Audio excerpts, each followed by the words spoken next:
Hello, hello, hello. Welcome to today's live on Life with Herpes. I'm Alexandra Harpushka. I'm the founder of Life with Herpes, and it's a blog, it's a YouTube channel, but it's also a community for people living with herpes. So if you're new, go check out lifewithherpes.com. If you're not new, you already know what it's all about, so keep me posted. All right, so today we're going to do our live, and it's an ability for you to ask your questions that you have regarding dating. Hey, Josh, thanks so much.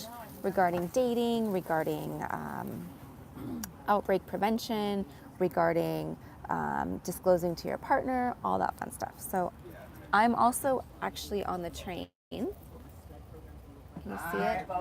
So excuse the noise and excuse maybe poor connection here and there. All right, so first question is, hold on, I had it, I lost it. It was, when should I get retested?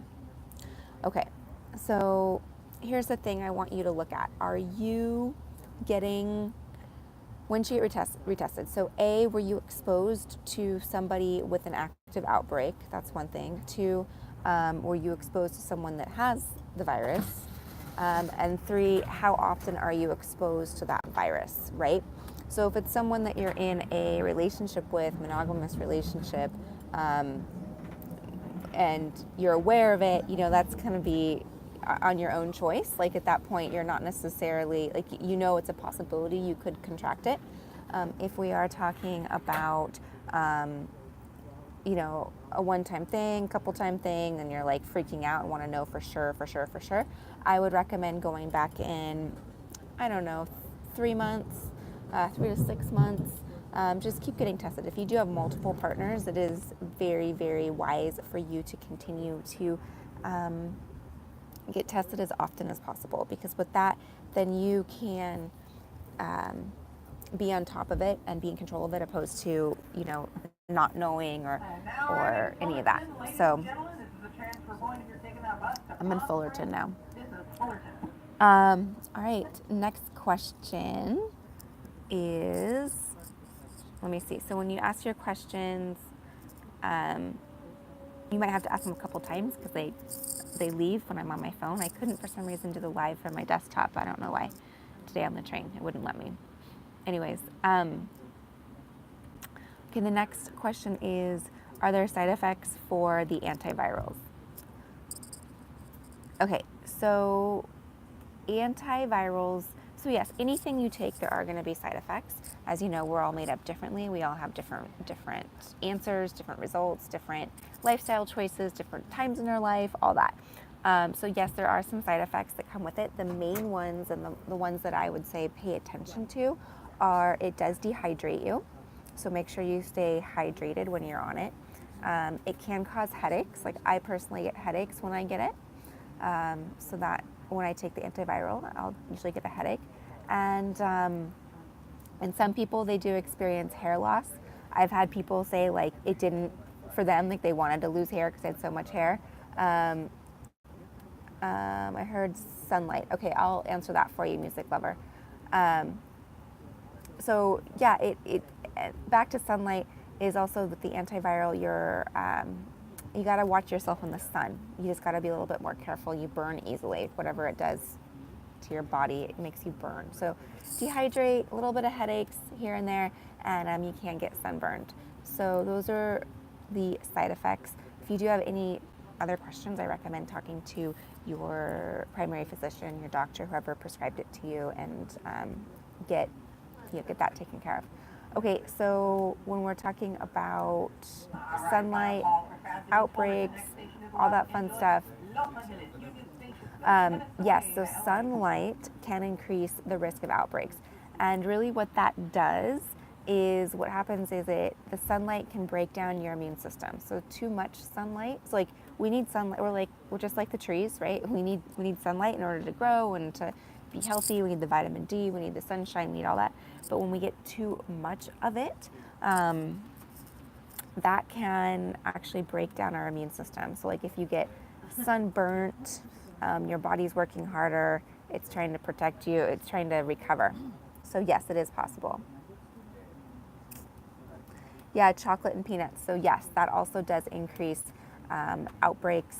It doesn't. So nuts and peanuts. So let's talk about some outbreak triggers.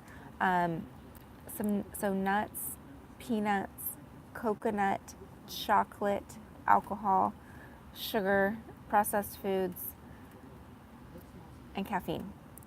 All the good ones. But here's the thing. Like here's the thing with it is I don't know about you, but I have something every day. So whether it is I have almonds, whether it's I have a glass of wine, whether it's I have some chocolate, these are all things I actually intake daily, but I don't intake them too much, right? So like I just have one piece of almond butter toast, and yes, those are nuts. And I'm aware that, okay, so if I'm gonna have nuts later, then I wouldn't have my toast in the morning. Yeah, that's really great for you that you have a strong immune system. That's huge. That's really awesome. You're lucky that you have a strong immune system, and yeah, keep that up. So keep preventing an outbreak to pop up. I mean, you probably will get one at some point in your life, but you're doing a great job at preventing it. So that's awesome. I'm jealous. All right. Any other questions, you guys, coming up? It's kind of an intimate group today. Business passengers, I'm going to be going through both cars to pick up trash. Please Okay. empty the back pockets. Next question. Okay, so you're really confused. What are you confused about? And I will throw it away for you, okay? Thank you.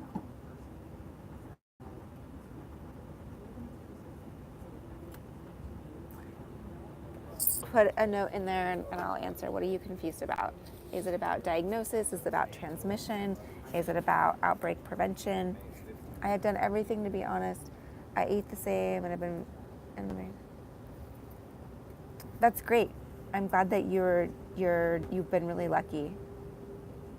Okay, you had shingles when you were super young. All right, that is a cousin virus, so it is in the herpes family, but it's not the HSV1 or HSV2. No, there is no permanent cure. They're working on a vaccine. They're working on, coming out with something. But no, there's no permanent cure. There's just treatment that can help you from day to day. And cold sores. What about cold sores?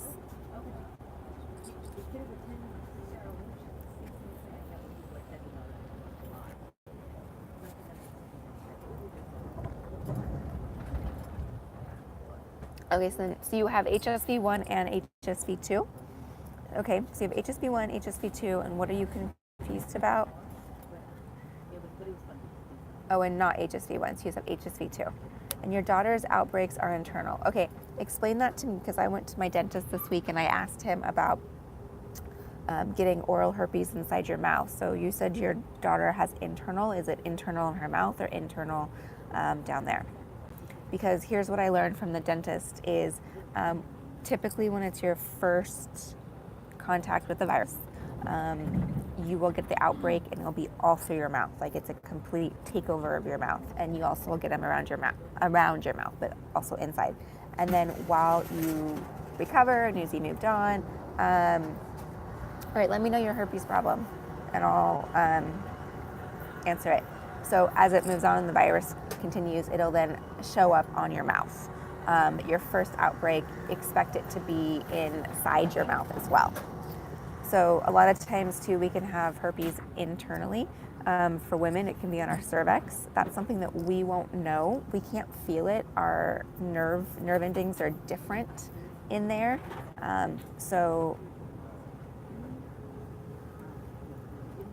Okay, I'll answer that. So the nerving is different, so we can't always feel it in there. So why would you test negative for HSV1 if you get cold sores? Well, if you're positive for HSV2 and you're getting sores on your mouth, it must mean that it's HSV2 orally.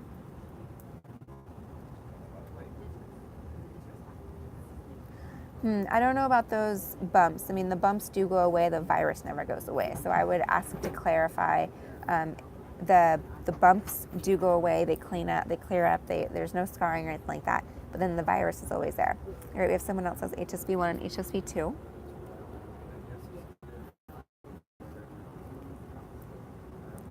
Hi guys. I'm trying to be a little bit quiet since I'm